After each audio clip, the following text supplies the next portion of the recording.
Good morning friends, कैसे हैं आप सब। तो फ्रेंड्स, हमने ना पिछली वीडियो में इम्पॉर्टेंट फार्मूलाज के रिलेटेड जो है हमने बात किया था।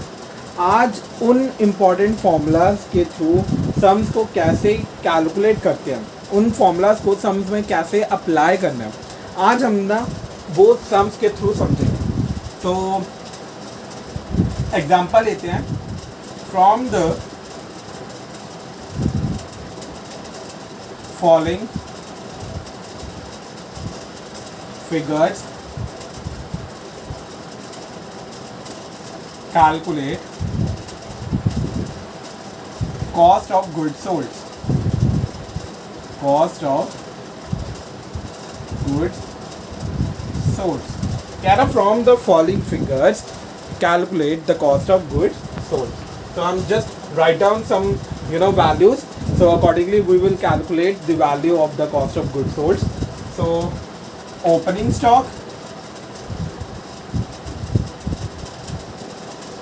is equals to 30,000. Purchases 6,50,000. Purchase return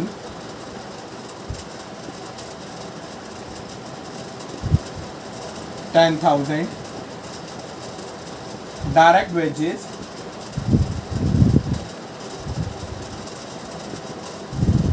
15,000. Carriage inward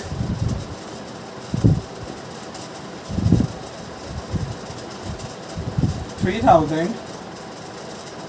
Closing stock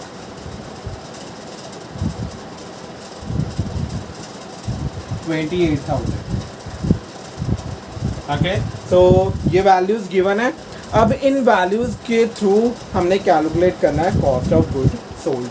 सो आप लोग इन वैल्यूज़ को उतार लीजिए, फिर मैं वन स्टेप बाय स्टेप जो है इसको कैलकुलेट कैसे करना है फिर हम वो सीखते हैं।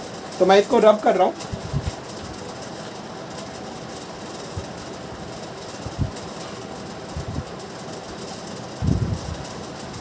अब देखिए, कॉस्ट ऑफ गुड्स सोल्ड का फॉर्मूला क्या होता है। कॉस्ट ऑफ गुड्स सोल्ड का क्या फॉर्मूला होता है।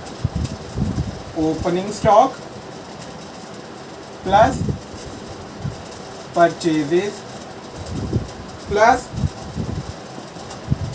Direct expenses minus closing stock. ठीक है, अब इस क्वेश्चन में देखिए हमारे पास क्या क्या वैल्यूज गिवन है। ओपनिंग स्टॉक की वैल्यू गिवन है, कितनी है 30,000।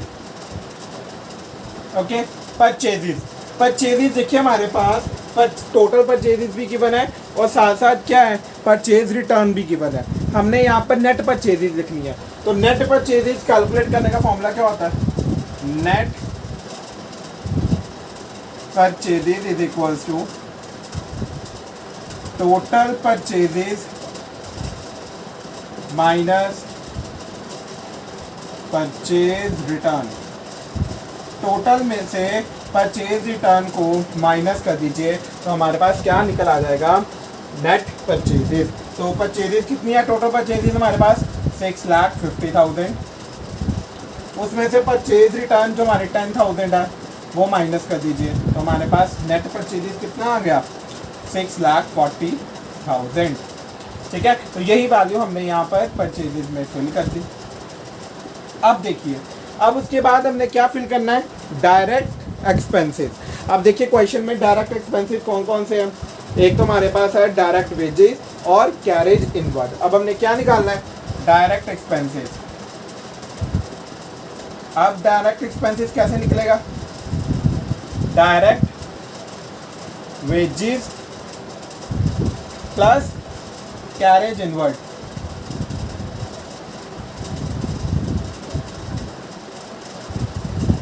डायरेक्ट वेजेस कितने हमारे पास 15,000 और कैरेज इनवर्ड कितना हमारे पास 3,000। तो टोटल हमारे पास डायरेक्ट एक्सपेंसेस कितने आ गए 18,000। अब यही 18,000 हम यहाँ पर वैल्यू फिल कर देंगे। अब माइनस हमने क्या करना है, माइनस हमने करना है क्लोजिंग स्टॉक। क्लोजिंग स्टॉक हमारे पास क्वेश्चन में कितना गिवन है 28,000। तो हम क्या करेंगे 28,000 को माइनस कर देंगे यहाँ पे। तो देखिए 30,000 प्लस 6,40,000 प्लस 18,000 माइनस 28,000, तो हमारे पास आंसर क्या आ गया 6,60,000। तो हमारे पास COGS कितना आ गया 6,60,000। तो ये हमारे पास क्या निकल आया आंसर निकल आया। तो हमने ऐसे ही सारी वैल्यूज़ को फिल आउट करना है और COGS की जो वैल्यू है वो कैलकुलेट करके हमने निकालनी है। अगर लेटर सपोज हम इसी एग्जांपल को जो है कंटिन्यू करते हैं, तो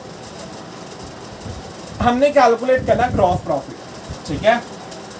हमने कैलकुलेट करना है ग्रॉस प्रॉफिट, ओके। और लेटर सपोज सेल्स हमारे पास गिवन है 7 लाख, ये हम सपोज कर रहे हैं, ठीक है, सेल्स की वैल्यू, ठीक है। सेल्स क्या रहा हमारे पास 7 लाख गिवन है और हमने कैलकुलेट करना है ग्रॉस प्रॉफिट। तो ग्रॉस प्रॉफिट हम कैसे कैलकुलेट करेंगे, ठीक है। ग्रॉस प्रॉफिट का फॉर्मूला क्या होता है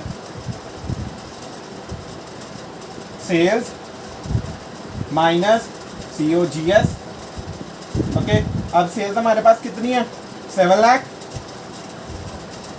और COGS अभी अभी निकाला है 6,60,000। तो टोटल हमारे पास ग्रॉस प्रॉफिट कितना निकल आया 40,000। तो हमारे पास ग्रॉस प्रॉफिट कितना आ गया 40,000, ठीक है। चाहे आपको जो है फॉर्मूला ये इजीली फॉर्मूला है कि आप इसके थ्रू जो है वो ग्रॉस प्रॉफिट निकाल सकते हो। सेल्स में से COGS को माइनस करो और आपका क्या निकल आएगा ग्रॉस प्रॉफिट निकल आएगा। होप आप लोगों को ये जो टॉपिक है ये समझ में आ गया हो। अगर फिर भी कोई डाउट रहता, कोई क्वेरीज रहती है, आप मेरे से जो कांटेक्ट कर सकते हो और अपनी क्वेरीज को जो सॉल्व कर सकते हो। अगर वीडियो पसंद आया तो लाइक कीजिए, शेयर कीजिए और सब्सक्राइब कीजिए। Thank you.